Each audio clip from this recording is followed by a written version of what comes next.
Boa noite a todos. Bom, como ela disse, né? Meu nome é Jardel. Tenho 66 anos já e sou espírita kardecista. A gente não gosta muito de falar espírita kardecista, né? Porque o próprio termo espírita já deveria definir a filosofia que eu sigo, que eu também não entendo muito como uma religião. É mais uma filosofia de vida em três aspectos, né? O moral, científico e filosófico. São os três tripés. Por conta da parte moral, acaba se entendendo como uma religião. Mas ela não tem a estrutura de uma religião. Então, por isso que a gente não gosta muito de falar religião. Mas, para se fazer melhor entendido, a gente acaba usando o termo espírita kardecista. Procura exercer um trabalho de voluntariado junto com o centro espírita que eu frequento. Trabalho com passe,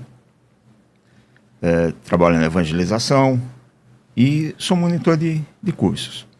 Muito além bem. de trabalhar em desobsessão também. Tá. Conversação com os espíritos. Com os espíritos. Jardel, fala uma coisa para nós que eu acho que é muito importante. Essa sua missão e essa sua vocação, missão, enfim, ela já foi despertada cedo, na sua infância, ou foi um processo que veio mais tarde? A sua família já tinha uma orientação espírita ou não? Como é que foi essa sua trajetória da sua infância até a sua idade adulta, né? Como que foi essa trajetória? A minha família era ligada à Igreja Católica. Eu cheguei a fazer a primeira comunhão. Mas era uma que a gente chama de católico não praticante, né? Tá. A gente ia na igreja, participava das quermesses, procissão a gente não ia, mas fomos levando. Mas sempre minha mãe, principalmente minha mãe, ela sempre teve um pezinho ligado ao espiritismo. Porque tinha uma tia minha que ela recebia uma entidade. Então, de vez em quando minha mãe ia se consultar com ele. Depois, com o tempo, ela conheceu uma senhora ali em São Miguel, e ela estava sempre lá se consultando com ela. Cheguei aí uma vez ou duas, mas era pequena ainda, não foi nada. Depois, com o tempo, minha mãe começou a ir para a mesa branca. A mesa branca é semelhante ao kardecismo, mas não tem estudo. Tá. O trabalho é mais de desobsessão, mas sem essa parte do estudo. Ela foi na mesa branca e eu fui me aproximando desse lado. Pois com o tempo eu também comecei a frequentar a mesa branca, participei bastante tempo da mesa branca, até que um dia a gente estava fazendo o trabalho na nossa casa, mas por vários motivos precisamos encerrar o trabalho em casa. E aí, bom, e agora o que vamos fazer? Era eu, minha irmã, que é médium, e minha cunhada, que também é médium. Aliás, todos somos médios, né? Mas vamos usar o termo médium na acepção mais aceita, que é aquela pessoa que dá comunicação direto com os espíritos, que tem mais facilidade. Então, o que nós vamos fazer? Parado não dá para ficar. Aí conhecemos um centro espírita, ali no Jardim do Carmo, e frequentei lá algum tempo. Ali eu comecei a dar algumas palestras, comecei a ser monitor de curso também. Depois, por vários motivos, acabei me afastando.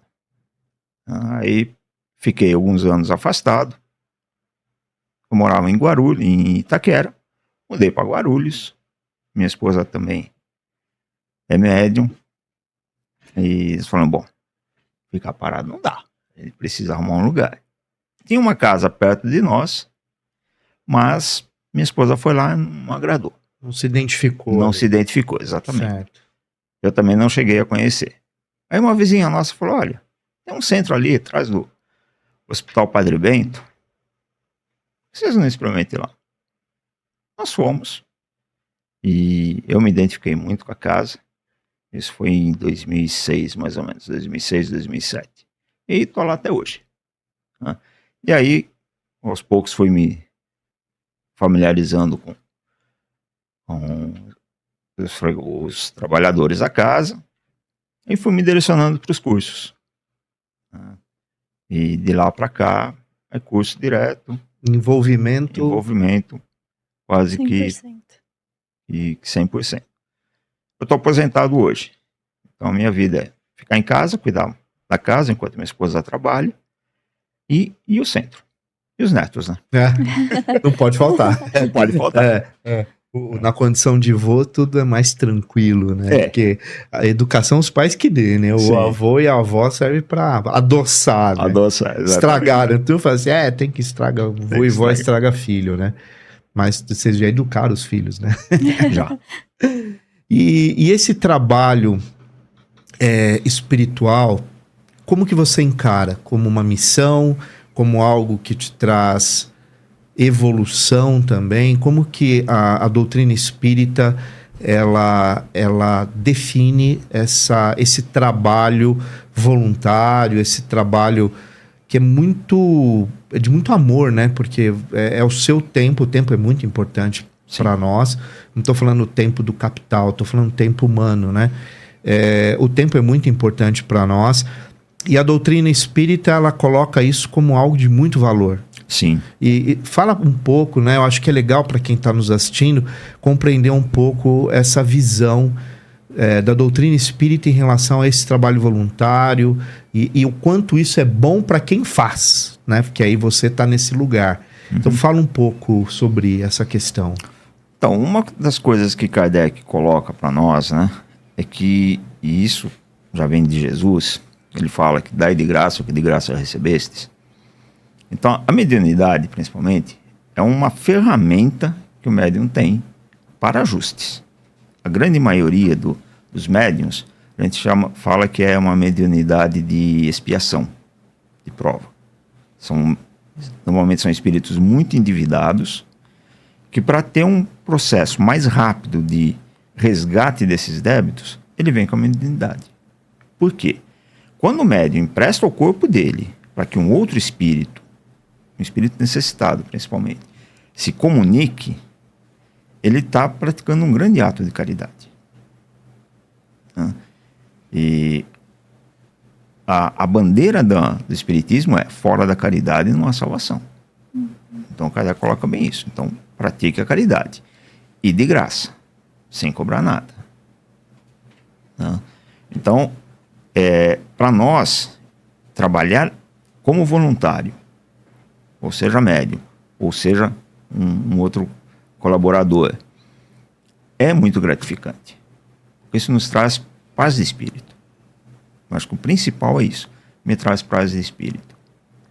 Como eu disse, eu trabalho em desobsessão, né? Eu tenho conversado com espíritos bem atormentados. E, de uma certa forma, eu consigo fazer eles sair um pouco daquele tormento.